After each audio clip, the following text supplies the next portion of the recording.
Hello everyone. Today we are going to discuss George Gordon Byron, alias Lord Byron. In this particular lecture, we are going to see what his important works are, what are the major factors that influenced his life and his works. Apart from that, we are going to discuss some important questions from the perspective of NTA NET and different set examinations and different assistant professor examinations. This lecture is going to be bilingual and it is presented to you by Roshni Vasudev Budra, Assistant Professor English, SBK Government PG College, Jaisalmer. Lord Byron जो है, जो हमारे big six romantic poets हैं उसमें से एक हैं. अब वो बिग सिक्स कौन है? William Wordsworth, S T Coleridge, Percy Bysshe Shelley. Then we have Lord Byron, we have John Keats and we have much older William Blake. तो ये बिग सिक्स रोमांटिक्स हैं. एक बात आपको ध्यान रखनी कि जब भी आप रोमांटिसिज्म या रोमांटिक्स की बात करेंगे तो कुछ वर्ड्स हैं जो इनसे हमेशा कनेक्टेड आपको मिलेंगे. That is passion, rebellion, outlaws, romanticism and unconventionality. Lord Byron की जो लाइफ है वो एक तरीके से ऐसी लाइफ है जिसमें रिबेलियन आपको हर लेवल पे मिलता है. उनके वर्क्स में भी उनका जो वे था टू लीड हिज लाइफ, तो वो भी थोड़ा सा स्कैंडलस था उस टाइम के हिसाब से. तो ये सारी चीज़ें आपको देखने को मिलती है और जब ये सारी चीज़ें उनकी खुद की लाइफ में आपको देखने को मिलेगी तो उनके वर्क्स में भी देखने को मिलेगी. ये बहुत ही कॉमन सी चीज़ है दैट एक इंसान की लाइफ बहुत अफेक्ट करती है उनके वर्क्स को. तो हम इनके जो मेजर वर्क्स देखेंगे उनमें आपको एक चीज़ पता चलेगी कि काफ़ी वर्क्स ऐसे हैं जिनमें सेमी ऑटोबायोग्राफिकल एलिमेंट्स आपको देखने को मिलेंगे. अब वो सेमी ऑटोबायोग्राफिकल कैसे हैं? कई हीरोज़ ऐसे होंगे जो आउटलॉज होंगे, जो सोसाइटी के चीज़ों को नहीं मानेंगे और अपने हिसाब से अपनी लाइफ को लीड करेंगे. कई बार उन्हें सोसाइटी के बहुत ज़्यादा इमोरल होने की वजह से उन्हें सोसाइटी का बहुत ज़्यादा एक तरीके से कंडेम झेलना पड़ेगा. तो ये सारी चीज़ें आपको उनके वर्क्स में देखने को मिलेगी. तो ये his life is a journey of passion, rebellion, outlaws and unconventionality. He was someone who challenged the conventions of the society. और यही है रोमांटिसिज्म, बेसिकली यही है. आपको एक आयरनी भी देखने को मिलेगी कि ये अपने वर्क्स में रोमांटिक्स को इंसल्ट भी करते हैं. ये विलियम वर्ड्सवर्थ को, रॉबर्ट सदे जो उस टाइम पे ये सारे लेक पोइट्स के साथ में थे, तो ये इनको इंसल्ट भी करते हैं. ये इनके बारे में सब कुछ ये कहते हैं कि आपको ड्राइडन को फॉलो करना चाहिए, पोप तो इनके फेवरेट थे. लेकिन ये खुद जो लिखते हैं, ये इनकी खुद की जो लिखने की है उसमें आपको जो रेगुलर जो लैंग्वेज है, जो लैंग्वेज होती है, जो कॉलोक्वियल जो लैंग्वेज है वो ज़्यादा देखने को मिलती है. तो ये this is the beauty of literature कि ये जिन चीज़ों के अगेंस्ट बोलते हैं उन्हीं चीज़ों को ये खुद, उन्हीं में से कुछ चीज़ों को तो ये खुद अपनी राइटिंग्स में अप्लाई करते हैं. तो he was born on this day in 1788 with a club foot. 1798 में इनके ग्रैंड अंकल थे, उनकी डेथ हो गई. और इनके जो ग्रैंड अंकल थे उनका एक इकलौता ग्रैंड सन था, उसकी भी डेथ हो गई. तो इस वजह से इनको क्या मिल गया? इनको ये बेरोनियल टाइटल मिल गया और इनको एक न्यूस्टेड एबी, ये न्यूस्टेड एबी एक पुराना सा मेंशन कह लो इंग्लैंड में, और इनको वो मिल गया. और ये न्यूस्टेड एबी जो है बाद में जब ये बहुत ज़्यादा डेट हो गए इन पे, तो इनको बाद में इसको सेल करना पड़ा था और इन्होंने अपने डेट्स को वापस किया था. तो ये न्यूस्टेड एबी के बारे में 1805 ये कहाँ चले गए? कैम्ब्रिज में चले गए. इसके बाद में 1807 में इनका पहला पब्लिकेशन है हमारे पास में. क्या है वो? Hours of idleness. अब ये आवर्स ऑफ इडिलनेस क्या है? ये एक पोएम्स का कलेक्शन था, ठीक है. और इसको बहुत ज़्यादा अटैक किया था ब्रोघम. और कहाँ पे, मतलब ये जो ब्रोघम है उन्होंने कहाँ पे, एडिनबरा जो रिव्यू है वहाँ पर इस वर्क को उन्होंने बहुत ज़्यादा क्या किया? अटैक किया. और उसे क्या कह के अटैक किया? सो मच स्टेगनेंट वाटर, ये कह के. और इस वर्क को इन्होंने क्या किया? क्रिटिसाइज़ किया. तो अब इसके रिस्पॉन्स में, अब जब बायरन के वर्क्स, बायरन जो थे ना, एक बात याद रखना, बायरन जो थे अपने आप को थोड़ा सा प्राइड के साथ मतलब प्रेजेंट करते थे. उनको ऐसा लगता था कि मेरे वर्क्स है ना वो अच्छे हैं, मैंने अच्छे से उनको कंसीव किया और मैंने अच्छे से उसको एग्जीक्यूट किया है. तो जब उनके अगेंस्ट कुछ आता था ना तो वो रिस्पॉन्ड करते थे. उन्होंने कई बार ऐसे जो क्रिटिसिज्म है उनको रिस्पॉन्ड किया है. क्यों?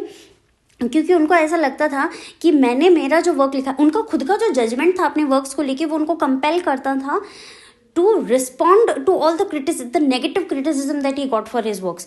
तो अभी ये नेगेटिव क्रिटिसिज्म हो गया तो इन्होंने किससे रिस्पॉन्ड किया? इन्होंने रिस्पॉन्ड किया एक सटायर से, English bards and Scotch reviewers 1809 by witty attacks on Robert Southey, Francis Jeffrey, William Wordsworth, S T Coleridge, Walter Scott and many others. अब ये सारे जो इनके कंटेम्प्रेरीज थे, इन्होंने क्या किया, इन सबको क्या किया, अपने वर्क्स के थ्रू और क्रिटिसाइज किया। अपने इनका वर्क कौन सा था, English bards and Scotch reviews. ये बहुत अच्छा, मतलब ये सटायर का बहुत अच्छा एग्जाम्पल है इंग्लिश लिटरेचर में। अगर आप इसको जाके थोड़ा इसके बारे में पढ़ेंगे तो आपको बहुत अच्छी इसके बारे में इंटरेस्टिंग चीज़ें जानने को मिलेगी कि किस तरीके से एक बहुत ही ऐसी इंसल्ट थी उसके अंदर जो लॉन्ग लास्टिंग इम्पैक्ट रखे किसी के ऊपर। इस तरीके से इन्होंने इंसल्ट किया है यहाँ पे, और किन किन लोगों को। रॉबर्ट सदी तो इनके एनिमी रहे लाइफ लॉन्ग। इसके अलावा फ्रांसिस जेफरे, विलियम वर्ड्सवर्थ को तो इन्होंने कई जगह पे बहुत ही ज़्यादा ऐसे वर्ड्स कह दिए हैं।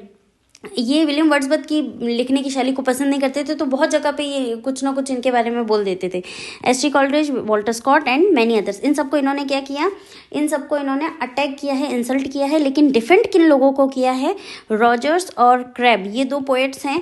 इन दो पोएट्स को इन्होंने क्या किया है, डिफेंड किया है। और डिफेंड क्यों किया है, डिफेंड इसलिए किया है क्योंकि इन लोगों ने पोप और ड्राइडन की जो ट्रेडिशन है उसको कंटिन्यू किया है। अब पोप और ड्राइडन की जो कौन सी ट्रेडिशन है, ट्रेडिशन कौन सी है कि वो एक तो हेरोइक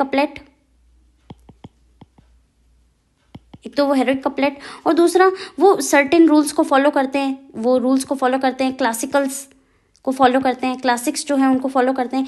तो जिन लोगों ने भी इसको अपहोल्ड किया है उनकी इन्होंने तारीफ की है अपने वर्क में। ठीक है, एक बहुत ही अच्छा सा टर्म है, बहुत इंपॉर्टेंट टर्म है जब भी हम बायरन की बात करते हैं, वो है बायरन एक हीरो जो फेमस ही हुआ बायरन की वजह से। ठीक है, बायरन के जो हीरोज़ हैं उनकी वजह से। तो चाहे आप चाइल्ड हेरोल्ड में हेरल्ड को देख लें आप, ठीक है, या फिर आप डॉन ह्यून का कैरेक्टर है आप उसको देख ले, या इनका खुद का जो कैरेक्टर है आप उसको देख लीजिए, जो इनकी खुद की लाइफ ये लीड की है। When you go and read his biography तो आपको पता चलेगा कि इन्होंने खुद ने ही एक मतलब ऐसी लाइफ जो बहुत ही लॉज से मतलब बंधी हुई नहीं है। So he has not restricted himself from the societal laws. तो इसीलिए इनके हीरोज़ भी वैसे ही हैं, कन्वेंशंस को फॉलो नहीं करेंगे। और इन रियल लाइफ भी हम देखते हैं कि we don't have perfect characters. कोई अगर इंसान अच्छा भी है तो उसमें भी देर आर सम फ्लॉज, है ना। तो ये बायरन एक हीरो जो है उसके बारे में बात करते हैं। ये बहुत ही इंटरेस्टिंग एक टर्म है, इसको समझना बहुत इंपॉर्टेंट है when you are reading Byron, है ना। A literary fashion usually a melancholy and solitary figure who in his actions often defies social conventions, almost indeed the poet as a reclusive pop star. ये Routledge इस तरीके से define करता है किसको, बायरनिक hero को। बायरनिक हीरो बेसिकली एक ऐसा फिगर है जो सोसाइटी के कन्वेंशंस को फॉलो नहीं करता है, उसमें कुछ फ्लॉज हैं, उसमें कुछ कमियां हैं, और वो उन कमियों के, उसकी जो कमियां हैं उसका कैरेक्टर उसके थ्रू ड्रिवन होता है। मैं एक एग्जांपल देती हूँ, जैसे कि हम देखते हैं हीथक्लिफ का जो कैरेक्टर है, मुझे लगता है कि बेस्ट एग्जाम्पल है किसका, बायरनिक हीरो का। अब हीथक्लिफ है ना, इनहेरेंटली वो बैड कैरेक्टर नहीं है, पर उसका जो पैशन है उसकी लवर की तरफ, तो अपने पैशन की वजह से वो कुछ ऐसे डिसीजंस ले लेता है, वो कुछ ऐसे चीज़ें कर लेता है जो कि रॉन्ग होती है। वो टॉर्चर करता है, मतलब जैसे कि वो मतलब अगर आपने वुदरिंग हाइट्स पढ़ा है तो आपको पता चलेगा कि वो कुछ जगह पे अपनी उसकी जो लवर है उसके भाई को टॉर्चर करता है, और मतलब बहुत अपने एक तरीके से वो बदला लेने की जो उसकी इंटेंशन है, जो रिवेंज वाली इंटेंशन है कि मेरे साथ जो गलत हुआ है मुझे उसको रिटर्न करना है। तो ये कुछ फ्लॉज है उसके अंदर। उसका जो पैशन है, वो पैशन जो है ना वो एक तरीके से एक्सेसिव हो जाता है। क्या हो जाता है, एक्सेसिव पैशन जो है वो उससे ड्रिवन है। तो बेसिकली बायरन एक हीरो जो है, a man proud moody cynical with defiance on his brow and misery in his heart, a scorner of his kind, implacable in revenge yet capable of deep and strong affection. तो उसमें कुछ positives हैं, कुछ negatives हैं। He is not a perfect man, ठीक है, लेकिन उसके जो नेगेटिव्स हैं, कई बार he is driven, his personality is driven by the negatives of his character. ठीक है, इसके एग्जाम्पल हमें क्या देखने को मिलते हैं, हीथक्लिफ इन वुदरिंग हाइट्स, जैसे मैंने आपको बता दिया, और रोचेस्टर फ्रॉम जेन आयर के में जो रोचेस्टर है वो भी एक बायरनिक हीरो का एग्जाम्पल है। इसको अभी हम काफ़ी मूवीज़ देखते हैं बॉलीवुड में, जैसे कि अभी रिसेंटली जो रिलीज़ हुई है एनिमल, उसमें भी हम देखते हैं कि दीज आर जो सोसाइटी में एक रिकलेस की तरह बिहेव करते हैं, basically they are examples of Byronic heroes. पुराने में भी अब आपको काफ़ी ऐसे कैरेक्टर, डार्क कैरेक्टर्स जो रहते हैं, जो एग्जैक्टली पॉजिटिव कैरेक्टर्स नहीं हैं, तो आपको कई शाहरुख खान की ऐसी मूवीज़ भी मिलेगी जिसमें उन्होंने डार्क कैरेक्टर्स प्ले किए हैं, बीट डर, बीट बाजीगर, ये सारी चीज़ें है ना। So they are the examples of Byronic hero. आगे हम चलते हैं। इस books were published by John Murray in London. हाँ, एक बात आपको ध्यान रखनी, जॉन मरे जो है वो इनके पब्लिशर हैं। वो क्या है? इनके पब्लिशर हैं, ठीक है। अब हम आगे आते हैं। 1809 में इन्होंने स्टार्ट किया है राइटिंग चाइल्ड हेरोल्ड, जो आगे जाके चाइल्ड हेरोल्ड्स पिलग्रिमेज बन गया। 4 पार्ट्स में वो पब्लिश्ड है, ठीक है। ये चाइल्ड हेरोल्ड्स पिलग्रिमेज जो है वो 4 पार्ट्स में पब्लिश्ड है। ये एक जर्नी है। अब बेसिकली ये जो चाइल्ड हेरल्ड है ना, ये जो चाइल्ड है ना, ये बेसिकली पहले अगर कोई कैंडिडेट होता था नाइटहुड के लिए, ठीक है, अगर कोई कैंडिडेट है किसके लिए? नाइटहुड के लिए, तो उसको ये टर्म दिया जाता था। क्या टर्म दिया जाता था? ये चाइल्ड हेरल्ड। अब ये चाइल्ड हेरल्ड जो है इसकी खुद की जर्नी है थ्रू मतलब ये कैसे सोसाइटी में डिसइल्यूजन, मतलब सोसाइटी की सारी चीज़ों से इसको डिसइल्यूजन आ जाता है। बेसिकली ये जो पोस्ट फ्रेंच रेवोल्यूशन जो जनरेशन थी, जिसको ये लगने लगा था कि ये इतने सारे वायलेंस से कुछ हासिल नहीं होने वाला है, तो ये सारा जो वायलेंस है it creates a kind of disturbance in the society, और इससे रिजल्ट कुछ पॉजिटिव नहीं होते हैं, है ना। तो ये एक तरीके का डिसइल्यूजन आ जाता है। तो ये जो चाइल्ड हेरल्ड है इसकी भी जर्नी यही है। ये सोसाइटी से किस तरीके से इसको डिसइल्यूजन आ जाता है, किस तरीके से इसको फील होने लगता है कि इतने सारे वायलेंस से कुछ हासिल होने वाला नहीं है। तो ये चाइल्ड हेरल्ड्स पिलग्रिमेज के बारे में है। इसके अलावा इनका एक लिरिक है, made of Athens fight with the wish. अच्छा, ये जो मेड ऑफ एथेंस है ना, ये इनका एक बहुत ही फेमस लिरिक है। और इसी के दौरान जब इन्होंने ये मेड ऑफ एथेंस लिखा, इसी के दौरान इनके दिल में जो थी ये इच्छा आ गई कि ग्रीस जो है उसको फ्री होना चाहिए। किससे? टर्किश जो उनके ऊपर जो डोमिनेंस है, टर्किश जो रूल है उससे फ्री हो जाना चाहिए ग्रीस को। और अपने लाइफ के एंड में ये ग्रीक्स की तरफ से लड़ने के लिए चले गए थे। इन्होंने अपना सारा जो इनके पास जितनी भी वेल्थ थी वो इन्होंने इस वॉर के लिए, जो ग्रीस और टर्किश ये जो वॉर थी उसके लिए इन्होंने दे दिया था। और वहीं पे ड्यू टू फीवर इनकी डेथ हो गई थी। इनके साथ कुछ बहुत ही मिस हैपनिंग्स हुई, मतलब इन्होंने बहुत लोगों पे ट्रस्ट किया, but he was robbed of his trust. He was robbed of not just his wealth but his trust also. तो ह्यूमन काइंड से इनका ट्रस्ट वैसे ही उठ चुका था। और अपने डेथ से कुछ महीनों पहले इन्होंने कहा भी था इनके एक एक्वेंटेंस को कि मुझे ऐसी फीलिंग है कि मैं ग्रीस में मरूंगा, मेरी डेथ जो होगी वो ग्रीस में होगी, है ना। तो ये कुछ ऐसी कुछ फैक्ट्स हैं इनके बारे में, और भी हम आगे जब बढ़ेंगे तो मैं आपको और बताती जाऊंगी।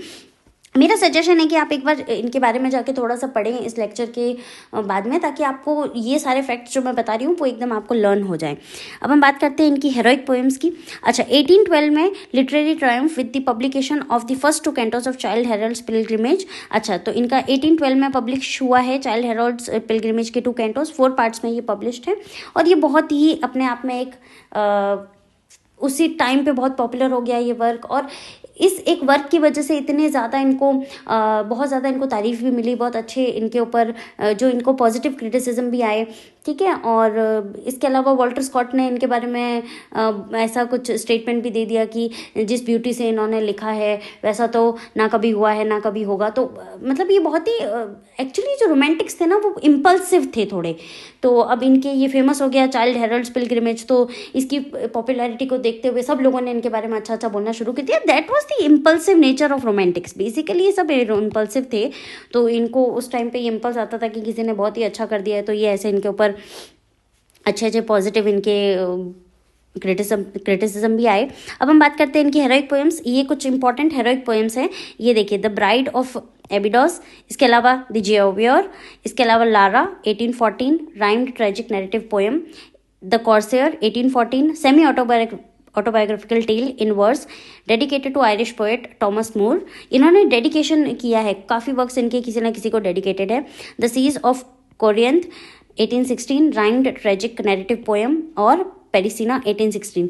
ये इनकी कौन सी पोएम्स है? ये इनकी हेरोइक पोएम्स में मानी जाती है, ठीक है, ये इनकी हेरोइक पोएम्स है। अब कई बार है ना नेट और एनटीए और इसमें ना सिर्फ इतने ही क्वेश्चन आते हैं कि इनमें से कौन सी हेरोइक पोएम्स का पार्ट है, कौन सी हेरोइक पोएम कंसिडर की जाती है। मान लीजिए आपको दे दिया दो ऑप्शंस में द ब्राइड ऑफ एबिडोस और लारा, है ना, तो अब और दो कोई ऑप्शन दे दिए तो फिर आपको बोल दिया जाएगा ए और बी, सी और डी, ए और सी, तो अब आपको पता होना चाहिए कि ये इनकी हेरोइक पोएम्स हैं।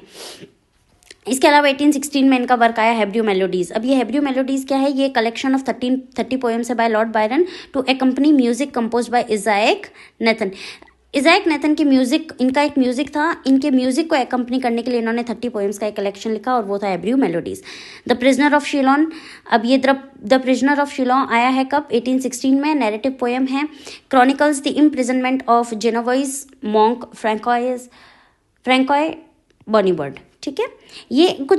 ये वर्क्स आपको याद रखने हैं क्योंकि कई बार जो मेजर राइटर्स हैं उनके माइनर वर्क्स से भी क्वेश्चंस आ जाते हैं, तो ये हमारे लिए तब बहुत इंपॉर्टेंट हो जाता है। The dream 1816 expresses central romantic beliefs about dreams. Prometheus, आपको पता है प्रोमेथियस के बारे में आपको इसकी स्टोरी यही है कि he stole fire from the gods और ये सारी चीज़ें, उनको फिर पनिश किया गया था और ये सारी चीज़ें। 1816 में इन्होंने क्या लिखा? प्रोमेथियस लिखा है। डार्कनेस आया है 1816 में on the theme of an apocalyptic end of the world. अब हम बात करते हैं मैनफ्रेड। मैनफ्रेड पे बहुत बार एनटीए में क्वेश्चन आया है, एनटीए नेट में मैनफ्रेड पे बहुत बार क्वेश्चन आया है। ये एग्जाम्पल है क्लोजेट ड्रामा का। अब क्लोजेट ड्रामा क्या होता है? क्लोजेट ड्रामा बेसिकली एक वो ड्रामा है which is written for reading purpose, है ना। क्लोजेट ड्रामा क्या होता है? जिसे रीडिंग पर्पस के लिए लिखा जाता है, तो वो है क्लोजेट ड्रामा। मैनफ्रेड एक ड्रामेटिक पोएम। मैनफ्रेड, इसका पूरा टाइटल क्या है? Manfred a dramatic poem. 1817 में आया है। क्लोजेट ड्रामा का एग्जांपल है। सुपर नेचुरल एलिमेंट्स है, gothic fiction. Byron called it a metaphysical drama. देखो ये कितना इंपॉर्टेंट एस्पेक्ट है कि बायरन ने इसको मेटाफिजिकल ड्रामा बोला है। मेटाफिजिकल यानी कि beyond the understanding, beyond the physical world, beyond the understanding of materialistic world. अच्छा, वही बात है ना कि इसमें कुछ कुछ ऐसी चीज़ें होंगी जिसको आप लॉजिक से एक्सप्लेन नहीं कर सकते, जिसको आप फीलिंग से ही एक्सप्लेन कर सकते हैं या आप समझ सकते हैं। अच्छा, आपको सस्पेंशन ऑफ डिसबिलीफ करना पड़ेगा। विलिंग सस्पेंशन ऑफ डिसबिलीफ क्या होता है कि आपको पता है that so and so things do not happen in real life, but then because we want to enjoy the particular work we have to suspend the disbelief कि ऐसा नहीं होता है ना। तो मैनफ्रेड क्या है? मैनफ्रेड है एक ड्रामेटिक पोएम, क्लोजेट ड्रामा का एग्जाम्पल है।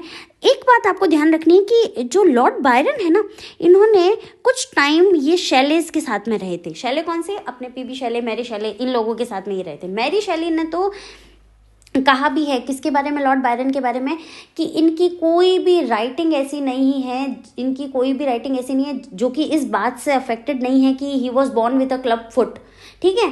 तो ये उनके बारे में मैरी शैली ने कहा है कि he was helpless in doing one thing, और वो ये वन थिंग थी कि उनका जो ये जो उनका डिफेक्ट है वो क्लब फुट जो वो पैदा हुए थे, तो ये उसको वो अपनी राइटिंग से डिटैच नहीं कर पाए कभी, है ना। तो ये बहुत ही इंपॉर्टेंट चीज़ है जो किसने बोली है? मैरी शैली ने बोली है लॉर्ड बायरन के बारे में।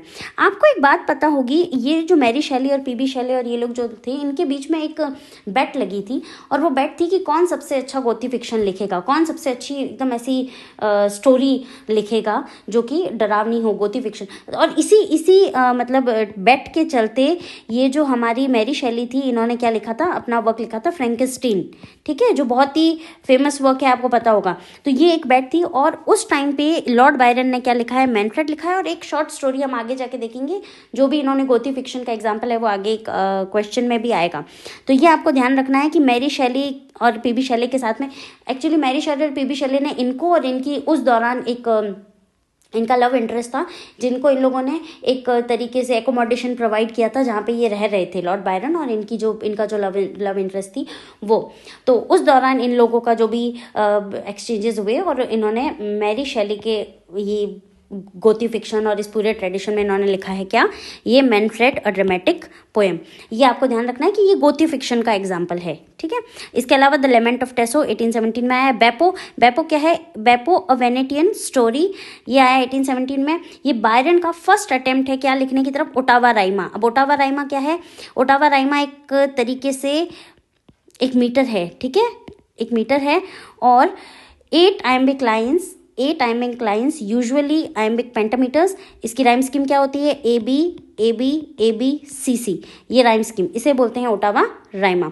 और हमारा जो बेपो है, it is precursor to Don Juan. अभी डॉन युआन आगे आएगा, इसके बारे में मैं आपको आगे बताऊंगी. अब हम बात करते हैं किसकी? The Vision of Judgment. The Vision of Judgment कब आया है? 1822 में आया है. ये एक सैटिरिकल पोएम है in ottava rima. Again ottava rima पहला अटेम्प्ट कौन सा था? अभी हमने इससे पहले जो देखा वो पहला अटेम्प्ट था बेपो, है ना. अभी देखिए पहला अटेम्प्ट क्या था? बेपो. और दूसरा यहाँ उसके बाद में तो इन्होंने ओटावा राइमा को बहुत एम्प्लॉय किया है. इसके अलावा ये द विजन ऑफ जजमेंट 1822 में आया है. ये फिर से ये क्या है? Depicts a dispute in heaven over the fate of George third soul, written in response to Robert Southey's a vision of judgement. Actually ना ये जो थे हमारे लॉर्ड बायरन जो थे, ये थे विग. इनके जो ओपिनियन थे वो विग मतलब लिबरल. ये क्या थे? Liberal views. अच्छा, इनका ये कुछ टाइम तक इनका जो पार्लियामेंट में भी इनका वो रहा, ये मतलब कुछ टाइम तक इन्होंने रिप्रेजेंट भी किया था, पॉलिटिकली भी रिप्रेजेंट किया है तो विग्स को, है ना. तो पार्लियामेंट में भी इन्होंने अपने लिबरल व्यूज रखे हैं. लिबरल व्यूज थे विग्स के. और हमारे पास कौन है? और हमारे पास टोरीज हैं इनके अगेंस्ट. टोरीज कौन थे? जिनके थोड़े से कंजर्वेटिव व्यूज हैं. ठीक है, तो हमारे पास टोरीज हैं जो कंजर्वेटिव व्यूज से आते हैं. हमारे पास विग. अच्छा, लॉर्ड बायरन के जो ओपिनियंस हैं वो हैं विग. तो इन्होंने पार्लियामेंट में भी अपने जो विग ओपिनियंस है ना, उनको बताया है और लिबरल ओपिनियंस को बताया है. अगर आप देखेंगे डॉन युआन में क्या होता है कि डॉन युआन जो है वो एक डॉन युआन आगे जाते हैं एक रिप्रेजेंटेटिव बनके. ठीक है, एक रशियन रिप्रेजेंटेटिव बनकर, और वो पार्लियामेंट में अपने व्यूज़ को रखते हैं. ठीक है, तो ये डॉन युआन किस तरीके से, मैंने आपको कहा ना कि सेमी ऑटोबायोग्राफिकल हमें यहाँ पे पता चलता है. हमारे पास लॉर्ड बायरन है. लॉर्ड बायरन ने क्या कर रहे हैं? वो पॉलिटिकली रिप्रेजेंट कर रहे हैं विग ओपिनियंस को. फिर हमारे पास कौन है? डॉन युआन में जो युआन है वो एक रशियन रिप्रेजेंटेटिव बनके, डिप्लोमेट बनके और इंग्लैंड में रिप्रेजेंट करते हैं. और ये किसके थ्रू होता है? वो डॉन युआन की पूरी स्टोरी है, जब आप पढ़ेंगे तो आपको पता चलेगा, है ना. तो ये सेमी ऑटोबायोग्राफिकल एलिमेंट्स है जो कनेक्ट होते हैं. ठीक है, आगे हम देखते हैं. हमारे पास क्या है? Heaven and Earth 1821, Werner 1822, the Age of Bronze 1823, the Island 1823. ये हमारे इनके वर्क्स हैं. ठीक है, द डिफॉर्म ट्रांसफॉर्म्ड 1824. ये इनके पोएम्स चल रही है. ठीक है, अब हम लिरिक पोएम्स की बात करते हैं. इनकी पोएट्री को हमने यहाँ पे देख लिया, कलेक्शंस और ये सब कुछ हमने देख लिया. अब हम बात करते हैं इनके लिरिक पोएम्स कौन से selected. Maid of Athens, she walks in beauty, she the destruction of Sennacherib, fare thee well, so will go no more, और रोविंग 1817, ओड ऑन वेनिस 1819. ये सारे इनके वर्क्स हैं. आगे हमारे पास है क्या? हमारे पास है डॉन युआन, जो इनका मोस्ट सेलिब्रेटेड वर्क है, लेकिन ये अनफिनिश्ड है. अनफॉर्चुनेटली ये एक अनफिनिश्ड वर्क है. ठीक है, यानी कि ये पूरा नहीं हुआ था. 16 कैंटोज इसके आ चुके थे. 17th जो कैंटो है वो क्या है? अनफिनिश्ड है. ठीक है, अ सैटिरिकल एपिक पोएम है ये, portraying the Spanish folk legend of Don Juan. Ottava rima में रिटन है, प्रेजेंटेड इन 16 कैंटोस. और 17 जो इसका कैंटो है वो क्या था? अनपब्लिश्ड था और अनफिनिश्ड था. ठीक है, 1824 तक, क्योंकि 1824 में तो इनकी डेथ हो गई थी एट द एज ऑफ 36. इनकी डेथ हो गई थी ड्यू टू फीवर. और ये ग्रीस में थे वहाँ उस टाइम पे.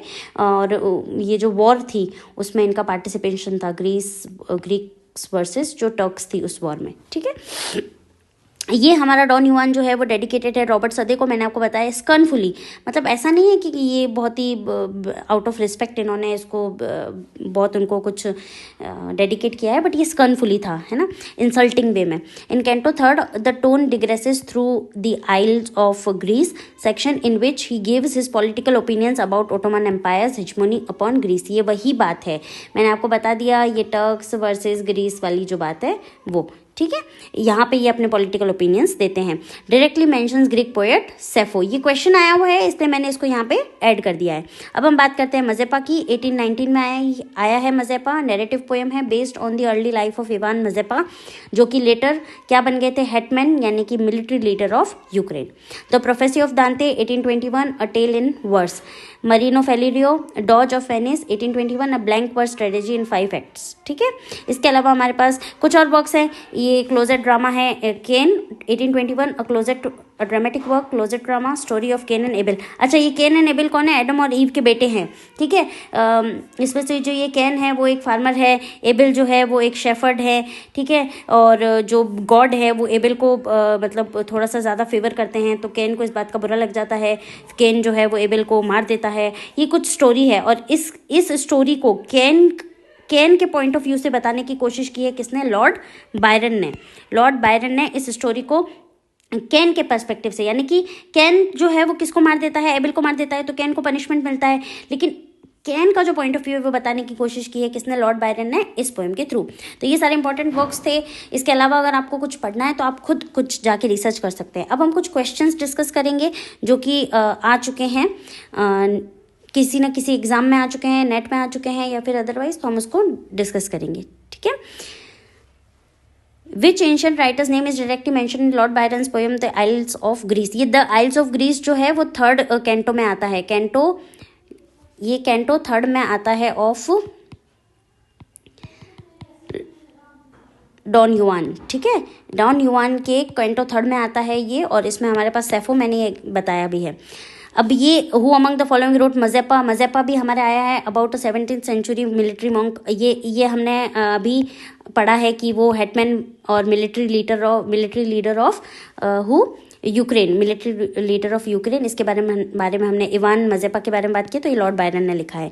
Who is the author of a fragment, one of the earliest vampire stories. मैंने आपको बताया वैम्पायर स्टोरीज ये गोथी फिक्शन। ठीक है, ये उस टाइम पे इन लोगों की बातें, ये सब एक बेट लगी थी कौन सबसे ज़्यादा डरावनी गोथी सुपरनेचुरल एलिमेंट वाली स्टोरी लिखेगा, ये उस दौरान वाली बात है। तो ये लॉर्ड बायरन ने लिखी है, one of the earliest empire. और इसके अलावा हमने गोथी फिक्शन का एग्जाम्पल वहाँ पे देखा था, जिसमें उन्होंने ये मैरी शैली ने फ्रैंकेस्टाइन लिखा है, और एक हमने इनका वर्क इस दौरान देखा था जिसमें हमने बात की है मैनफ्रेड।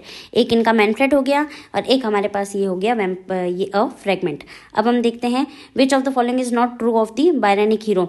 बायरनिक हीरो के बारे में क्या? मूडी है, बिल्कुल सही है। पैशनेट, रिपेंटेंट, रिमोर्स्टर्न नहीं, रिपेंटेंट नहीं होता है वो, रिमोर्स्टर्न तो है बिल्कुल। मूडी भी है, पैशनेट भी है, अभी मैकॉले वाली हमने देखी थी। ठीक है, उसमें ये सारे तो हैं, बट क्या नहीं है? वो रिपेंटेंट नहीं है, उसको किसी चीज़ का कोई भी पछतावा नहीं है। ठीक है, आगे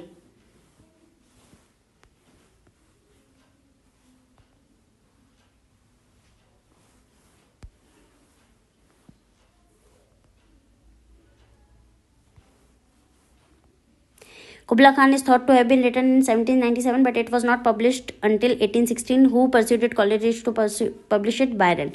ये कुछ फैक्ट्स हैं जो हमें इनकी बायोग्राफी और वो पढ़ते हैं तो पता चलते हैं। Which Byron begins in the following I want a hero. अच्छा, ये आई वॉन्ट अ हीरो जो है इनका डॉन युआन में है।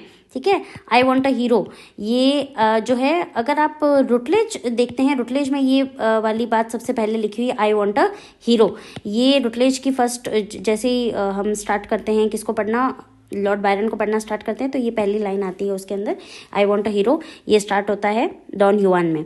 इन memorial verses Matthew Arnold pays tribute to 3 great poets. Who are they? गोदी, Wordsworth and Byron. Matthew Arnold अपने criticism में इन तीनों को ट्रिब्यूट पे करते हैं। The correct chronological order of following poets, हाँ, वॉल्टर स्कॉट सबसे पहले, बायरन, शेले और कीट्स। इसमें आंसर सबसे पहले दिए में ऑप्शंस जो है उनमें हमारा करेक्ट ऑप्शन है ये, वॉल्टर स्कॉट, बायरन, शेली और कीट्स, ये इसका करेक्ट ऑर्डर है। What is common in the following poems. अच्छा, ये फॉलोइंग पोएम्स में क्या कॉमन है कि ये सब अनफिनिश्ड है। ठीक है, Wordsworth recluse, the triumph of life, Shelley का, बायरन्स डॉन युआन और कीट्स हाइपरिन, ये सब अनफिनिश्ड है, ये इनके अंदर कॉमन है। Which of the following is not a quest narrative. देखो, Manfred quest narrative, Alastor, Keats Endymion, ये सब क्वेस्ट नैरेटिव हैं, बट क्रिस्टबेल एक क्वेस्ट नैरेटिव नहीं है। ठीक है, ये क्रिस्टबेल जो है, क्रिस्टबेल आपको पता होगा कि ये एक सुपरनेचुरल और वही एग्जाम्पल है। गोदी, ये भी एक तरीके से गोदी लिटरेचर है। बट ये जो कॉलरिज का जो ये क्रिस्टबल है, इसमें क्वेस्ट नहीं है, ये एक तरीके से दो फीमेल कैरेक्टर्स हैं इसमें, उनकी एक स्टोरी है और ये बहुत ही डार्क है। इसमें and you won't understand the end, कि एंड में एक्चुअली में क्या होता है, तो हमें वो समझ में नहीं आता है ना। In a letter to his brother George in September 1819, John Keats had this to say about a fellow romantic poet. He describes what he sees, I describe what I imagine. Mine is the hardest task. The poet under reference is Lord Byron. Lord Byron, nature बहुत दिखाई देता है Lord Byron में, लेकिन Lord Byron जो है वो Walter Scott और कीट्स से अलग है। वॉल्टर स्कॉट जो है वो उन चीज़ों को एक्सप्लेन करते हैं जो उनके बचपन, उनके चाइल्डहुड का एक पार्ट रहे हैं। वो जब वॉल्टर स्कॉट अपने वर्क्स में उन सारी जगहों को बहुत अच्छे से एक्सप्लेन करते हैं, जो भी हिल्स है, जो भी लैंडस्केप्स है, क्योंकि वो उनके चाइल्डहुड का एक पार्ट रहे हैं और बहुत अच्छे से वो उनको एक्सप्लेन करते हैं। कीट्स भी डिटेल्स में जाते हैं, लेकिन जो बायरन की जो डिटेल्स है वो इतना ज़्यादा डिटेल्स में वो नहीं जाते हैं। वो मतलब ऐसा लगता है कि हाँ, बाहर से कोई देख रहा है, कोई एकदम एक ऐसा someone who is externally watching it. Internal नहीं लगेगा वो आपको, एक्सटर्नल लगेगा, है ना, लॉर्ड बायरन। और ये काफ़ी जगह पे लॉर्ड बायरन के नेचुरल जो व्यू है, ठीक है, नेचुरल व्यू जो है लॉर्ड बायरन का, वो आपको काफ़ी देखने को मिलेगा कि it is more external than internal. The verse form of Byron's Childe Harold was influence by Spenser. हाँ, ये स्पेंसरियन स्टेंजा में रिटर्न है। ये जो बायरन का चाइल्ड हेरोल्ड्स पिलग्रिमेज है, ये स्पेंसरियन स्टेंजा में रिटर्न है।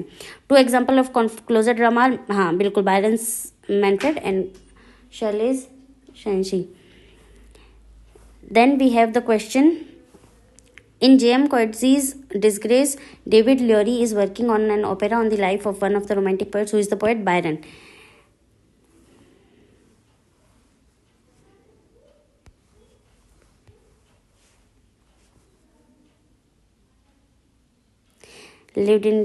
Byron lived in Italy for 7 years, joined the Greek War of Independence, for which he revered as a national hero. ये सारे एग्जाम पॉइंट्स हैं, राइट। मैं इनको आपको एक्सप्लेन कर देती हूँ। Goethe called is Don Juan a work of boundless genius. हाँ, वही बाउंडलेस जीनियस। मैंने आपसे कहा कि बहुत इम्पल्सिव हो गए थे लोग और लोगों ने इनके बारे में कह दिया था, he has a sharp and penetrating view of the world and song of his own. Byron wrote, I woke and found myself famous after publication of first 2 cantos of Childe Harold's Pilgrimage। तो ये 1812 में मैंने कहा था ना, एकदम sudden इनको बहुत ज़्यादा फेमस हो गए थे ये। Leigh Hunt and Shelley traveled to Italy, where they published political journal The Liberal. Satiric poem of Byron called Magnum Opus, written in 17 cantos, so it is called an epic, Don Juan। ये मैंने इसके बारे में आपको पहले ही बता दिया है कि ये अनफिनिश्ड है और ये रिटर्न इन 16 कैंटोस। और ये एक, इसमें डिफरेंट तरीक़ों से डॉन युआन की जो जर्नी है उसको बताया गया है। डॉन युआन जो है ना, ये एक यंग मैन है और बहुत ही सिडक्टिव है, बहुत मतलब इसको देख के ईजीली जो विमेन है वो सीड्यूस हो जाती है। एक्चुअली ये एक स्पेनिश वर्क है, उसके ऊपर बेस्ड है, लेकिन उसमें क्या होता है ना, उस वर्क में डॉन युआन जो है उसको वो ही is more of that Casanova, लेकिन इसमें ऐसा है कि women gets seduced by Don Juan, उसकी जो ब्यूटी है उससे। Determination poets in Canto 3, he expresses his determination for poets as Wordsworth and Coleridge. In a letter to Frances Hodgson, Byron referred to Wordsworth as Wordsworth। मैंने आपको कहा ये Wordsworth के लिए तो थोड़े से ज़्यादा ही क्रिटिसिज्म रखते थे उनके लिए। It is about the legend of Don Juan who is easily seduced by women. ये मैंने आपको पहले ही बता दिया है। ये सारे वर्क्स हैं जो मैं पहले ही आपको बता चुकी हूँ कि कौन सा कब आया है, ठीक है। ये अगेन इसमें हमने ऐड कर दिया है। ये कुछ इंपॉर्टेंट लाइंस है। बेपो बेपो के बारे में मैं आपको बता चुकी हूँ। प्रीकर्सन ऑफ डॉन युआन, ये मैंने आपको बताया है। ये the Giaour, it was first in the series of Byron's oriental romances का फर्स्ट है। सबटाइटल, अ फ्रेगमेंट और a Turkish tale. The main story is of Leila, a member of her master Hassan's harem who loves the Giaour. Leila killed by being drowned in the sea by Hassan. In revenge, Giaour kills Hassan and then enters a monastery due to his remorse. तो ये भी एक तरीके से हमारा Byron एक hero का ही एग्जाम्पल है। Parisina based on a story related to Edward Gibbon in his miscellaneous works about Niccolo III d'Este, one of the Dukes of Ferrara. Actually, this is the background stories of different works, है ना, जो हमने ऊपर discuss की हैं उसकी background story है। The isles of Greece, इसके बारे में मैंने आपको बता दिया कि थर्ड कैंटो में आता है। In this he writes of the culture and of the history of the Greeks honouring their ancestry and rich heritage. Opening lines are the isles of Greece where burning Sappho loved and sung. तो ये directly किसको mention करता है? सैफो को mention करता है। And then we have Manfred, dramatic poem, जिसके बारे में मैंने आपको बता दिया कि एक एग्जाम्पल है क्लोजेट ड्रामा का। इसमें सुपरनेचुरल एलिमेंट्स हैं with the popularity of the ghost story in England and at the time typical example of Gothic fiction. ये सब मैं आपको बता चुकी हूँ, पहले ही हमने डिस्कस किया है। Manfred is a Faustian noble living in Bernese Alps. He initially tortured by some mysterious guilt which he has to do with the death of most beloved Astarte. She walks in beauty, ये एक lyric है। इसमें ये एक lyrical poem है iambic tetrameter में। The beginning of the poem is quoted by the character Tom Stoppard's play Arcadia. Actually में she walks in beauty, इसमें ये एक पार्टी में जाते हैं और उस पार्टी में ये एक लेडी से मिलते हैं और उस लेडी की ब्यूटी के बारे में ये है। ठीक है, तो ये सारे इंपॉर्टेंट फैक्ट्स थे जो हमने लॉर्ड बायरन के बारे में डिस्कस किए। आप इस पीडीएफ को रीड कर सकते हैं और इससे रिलेटेड अगर आपको कोई भी डाउट है तो हम इसके बारे में और भी आगे डिस्कस कर सकते हैं। That was it for today's lecture. Thank you.